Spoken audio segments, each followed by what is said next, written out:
Imagina que um império deixa de ser império, se transformando em república.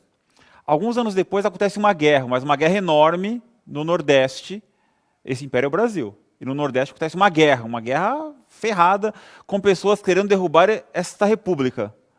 E um jornalista que antes foi estudante de uma escola militar, ele era um cadete, né, da Marinha, ele foi expulso deste colégio militar por insubordinação e se transformou em jornalista.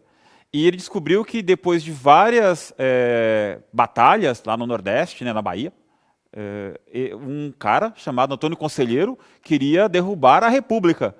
E ele é chamado para ir com o exército como correspondente de guerra, pensando em cobrir uma das maiores batalhas mais sangrentas, porque querem destruir a República. Pensando que ia cobrir uma batalha contra o Brasil, ele descobre que, na verdade, não era uma batalha que ele iria cobrir. Ele ia cobrir, na verdade, um verdadeiro massacre. Um massacre que o governo brasileiro executou contra uma população que estava desprivilegiada de tudo, que não tinha educação, que não tinha segurança, que não tinha nada. O nome desse jornalista, o estudante, cadete que foi expulso, é Euclides da Cunha, e esta é a nossa aula apresentando Euclides da Cunha. Euclides da Cunha foi esse jovem que foi expulso do colégio militar, ele foi com o exército como correspondente de guerra para cobrir a revolta de Canudos, porque Canudos era este foco monarquista, era este foco de rebelião. E quando ele chegou lá, ele descobriu que, na verdade, Canudos era uma grande favela. Mas uma favela que se autogeria. E que, por ter um líder carismático, chamado Antônio Conselheiro, que, por não ter informações adequadas sobre o que estava acontecendo, o que era, as pessoas não tinham informação adequada, acabou por... E por serem tratados de maneira desonestas também, tem muitas informações a respeito, acabou por gerar um conflito e o exército acabou indo e quando foi com o Euclides da Cunha, o exército massacrou a todos os moradores do Arraial de Canudos. Então, quem foi o Euclides da Cunha? O Euclides da Cunha tem uma foto dele bem bacana, né? Ele foi o escritor, porque ele voltou do sertão baiano, e chegando no Rio de Janeiro, ele escreveu um livro contando esta sua experiência de guerra. E todo mundo, quando leu esta obra... Não, a verdade foi o seguinte, vou falar uma coisa aqui. Quando os vitoriosos de Canudos, o exército chegou no Rio de Janeiro, quando eles voltaram, foram recebidos como heróis. E Euclides da Cunha ficou alguns meses escrevendo, passando a limpo o seu relato de guerra, e quando ele publicou o seu relato de guerra, que, de fato, as pessoas descobriram o que aconteceu, que não foi uma guerra, foi um massacre, porque ele dá detalhes. Ele dividiu o seu livro, Os Sertões, assim ele intitulou, Os Sertões, aqui, ó, em 3 partes. A terra, peraí, deixa bonitinho aqui, ó. A terra, o homem e a luta. A terra, o homem e a luta. Os sertões, então, você divide em 3 partes. A terra, o homem e a luta. E para você entender os sertões, é necessário você perceber 2 coisas. 2 termos fundamentais. Pré-modernismo e Guerra de Canudos. Por que pré-modernismo? Porque estamos entre 1900 e 1922. Nesse período, os textos, como os sertões, eles são literatura, mas eles utilizam-se muito de realidade. Então, por exemplo, o Lima Barreto, que é pré-modernista, você tem lá como personagem Floriano Peixoto, que é um presidente real.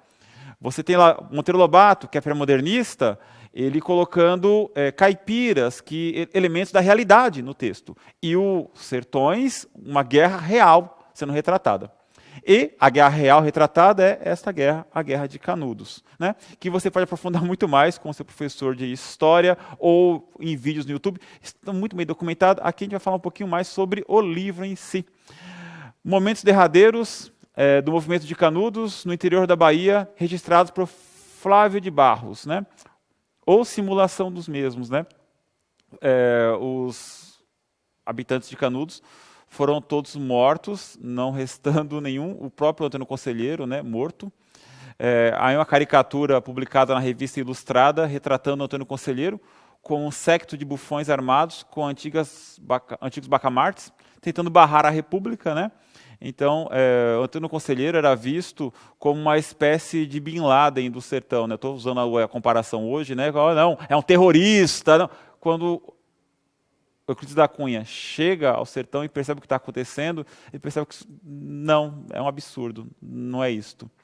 E o que é os sertões foi o que eu falei: a terra, o homem e a luta. Eu recomendo, de maneira bem honesta com você, que você comece, estudante, o livro pela leitura deste capítulo aqui, chamado A Luta. A Luta. Mas leia ele integral. É um livro de fôlego, é um livro enorme. Na parte A Terra, o narrador ele descreve a jornada do rio até o sertão. Lembre, ele foi correspondente de guerra, correspondente de jornal Estado de São Paulo. Ele foi acompanhando o exército. Então ele viu a terra se modificando, o mandacaru, o xique-xique, ele foi vendo a cor da terra, ele foi vendo as pessoas, e aí entra no capítulo O Homem, onde ele começa a mostrar, de maneira às vezes até preconceituosa, mas com o olhar do homem da época, como é que é a estrutura física do homem. Uma coisa interessante que ele nota é que ele fala: os homens do litoral, nós, homens do litoral. Ele aponta assim: olha, os homens do litoral eles são até maiores. Porém, quando vemos um homem do sertão, né, o homem do interior, do sertão, ele é menor.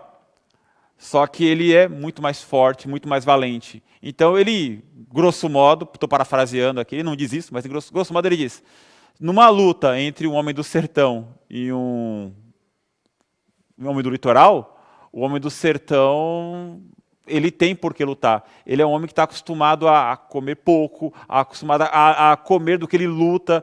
E nós aqui, homens do litoral, nós estamos acostumados com as benesses da chamada civilização.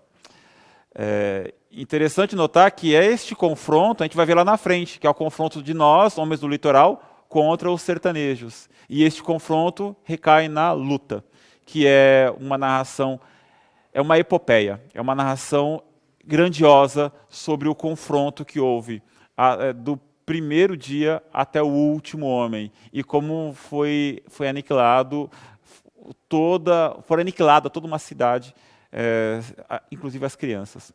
Trechinhos da obra: A Terra. Ao sobrevir das chuvas, a terra, como vimos, transfigura-se em mutações fantásticas, contrastando com a desolação anterior. Os vales secos fazem-se rios, insulam-se os cômoros escalvados, repentinamente verdejantes. Aqui ele quase é técnico, né, ao retratar a terra, o ambiente. Um trecho do homem. O sertanejo é, antes de tudo, um forte. Não tem o raquitismo exaustivo dos mestiços nauristênicos do litoral. A sua aparência, entretanto, ao primeiro lance de vista, revela o contrário. Falta-lhe a plástica impecável, o desempenho, a estrutura corretíssima das organizações atléticas. É desgracioso, desengonçado, torto. Hércules Quasímodo. Reflete no aspecto a fealdade típica dos fracos. O andar sem firmeza, sem aprumo, quase gigante e sinuoso, aparenta a transição de membros desarticulados.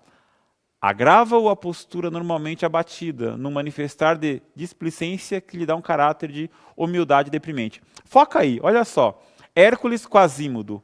Ele diz que o sertanejo, o homem do sertão, é um Hércules Quasímodo. O que é o Hércules? Hércules é aquele herói da mitologia, aquele cara grandioso, aquele cara forte, que vence todos os desafios pela força. E o Quasímodo é aquele ser feio, corcunda, ou seja, o homem do sertão é aquele ser feio, porém feio, mas forte. É aquele que você não dá nada, é pequenininho, mas vai lutar com ele, você não consegue. E, enfim, um trechinho da luta.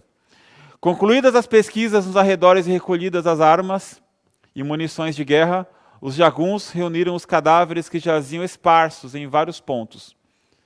decapitaram-nos, queimaram os corpos, alinharam depois nas duas bordas da estrada as cabeças regularmente espaçadas, fronteando-se, faces volvidas para o caminho. Por cima, nos arbustos marginais mais altos, dependuraram os restos de fardas, calças e dolmãs multicores, selins, cinturões, caps de listras rubras, capotes, mantas, cantis e mochilas. Decapitaram. É interessante que na história do Brasil, as pessoas que se voltam contra o poder estabelecido, geralmente tem isso. É decapitado. Tiradentes foi decapitado, Zumbi dos Palmares foi decapitado, Lampião foi decapitado, o Otano Conselheiro e os que sobraram, né, decapitados. Acho que o Otano Conselheiro não me recordo direito. Mas a questão é, decapitaram uma pessoa. A crueldade. E eram pessoas que estavam numa situação de miséria. Era um lugar tão atrasado que, olha, vou falar uma coisa, até a igreja era complicado chegar. Então, quem era a figura religiosa era o próprio Beato Conselheiro. Tá? Então, vamos trocar ideias? Você já tinha ouvido falar sobre a Guerra de Canudos? Se sim, o quê? Por quais meios? Vocês perceberam que aqui na minha explicação eu fui bem vago, mas esse é o momento de se aprofundar, trocar ideias. Então, o que mais você sabe sobre a Guerra de Canudos? Troca ideia com seus amigos, professores e já voltamos. Dê pausa o tempo que você precisar.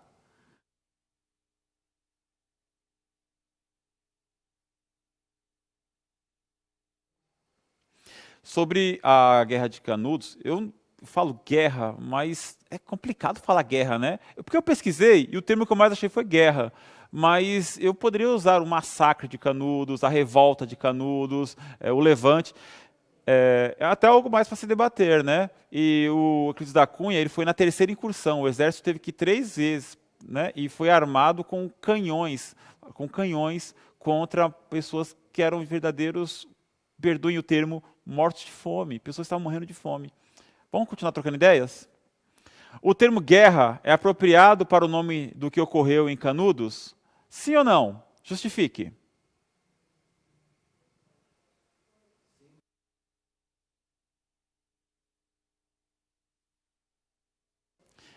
Eu recomendo pesquisas, mais leituras, e a leitura inclusive dos Sertões, do Euclides da Cunha.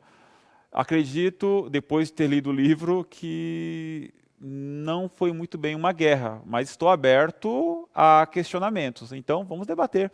E a última pergunta para vocês.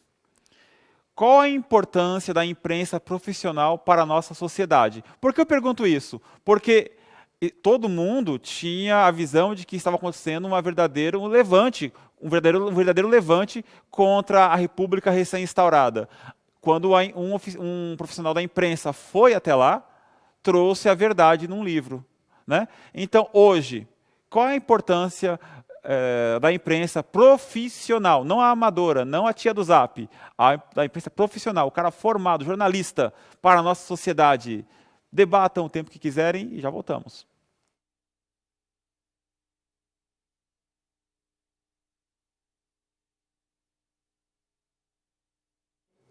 Então, pessoas maravilhosas, eu acredito que a imprensa tem um papel maravilhoso, porque quando a gente pensa o que a gente quer, quando a gente reflete de maneira livre, nenhum filtro, é complicado. A imprensa tem que ter esse filtro, porque o texto, eu não estou falando filtro de censura, não. O texto da imprensa, ela passa por revisão, passa por editor, passa por checagem, alguém checa a informação. Então, o jornalista profissional, ele sabe do que ele está falando. Então, se você ouviu, estamos em 1890 alguma coisa, você ouviu, olha, está tendo uma guerra lá, e você olha, vai replicando isso, é complicado. É importante ter pessoas que vão até lá e percebam que, de fato, o que está acontecendo é verdade ou é mentira. Euclides da Cunha fez esse papel. Hoje, nós temos a mesma situação. Olha, está acontecendo tal coisa na China, e alguém aqui, do lado da minha casa, falando a respeito. Então, é importante que nós vejamos as informações por diversas óticas, diversos lugares, e aprendemos que imprensa tem um papel importante. A imprensa livre, a imprensa que checa os fatos, e Euclides da Cunha é um dos maiores exemplos disso. É um cara que não teve medo de falar que, olha, tá todo mundo errado, tá todo mundo errado. Ele foi até lá. E não confiar cegamente na imprensa também. Por isso que é importante olhar vários canais, vários jornais diferentes. A internet está aí que nos possibilita e saber onde pesquisar. O que fizemos hoje? Hoje nós analisamos o contexto de produção da obra do escritor Euclides da Cunha, apresentando uma introdução à leitura de seus textos.